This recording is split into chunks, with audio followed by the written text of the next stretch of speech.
Hello and namaste everyone. म चाहिँ Ronit Giri aka Bike Cycle मोटो ब्लगर फ्रम नेपाल. आज चाहिँ म Yamaha को ब्लू फेस्ट इभेन्टमा आएको छु. यहाँ चाहिँ हजुरको एक्सचेन्ज फाइनान्स एन्ड एक्सपिरियन्स क्याम्पहरु चलिरहेको छ. लाइक हजुरको मिनिमम भ्यालुएसन 50000 इफ हजुरको Yamaha के बाइक छ भने र अरु बाइक छ भने चाहिँ मिनिमम भ्यालुएसन 29000 रहेको छ. अनि आजको यो इभेन्टमा हामी धेरैजना इन्फ्लुएन्सरहरु सोशल मिडियामा जो हुनुहुन्छ उहाँहरु पनि सबैजना भेला भएको थियो.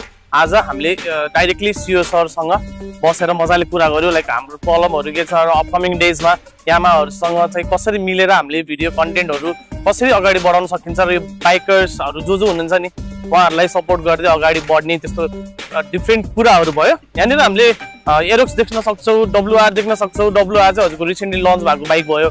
मेनली चाहिँ अफ रोड ट्रेलको लागि एकदमै राम्रो छ.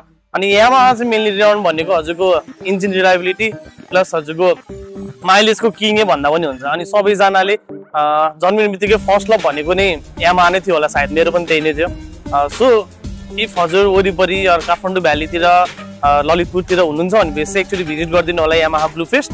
अनि हजुरले मन परेको बाइकहरु चाहिँ किनेर एउटा राम्रो अफर चलिरहेको छ न्यू इयरको सिजन पारेर हैन. त्यही भएर आइदिनुस्, भिजिट गरिदिनुस्. त्यसपछि सबैको घर घरमा एउटा Yamaha चाहिँ हुनु पर्यो है त. S Yamaha.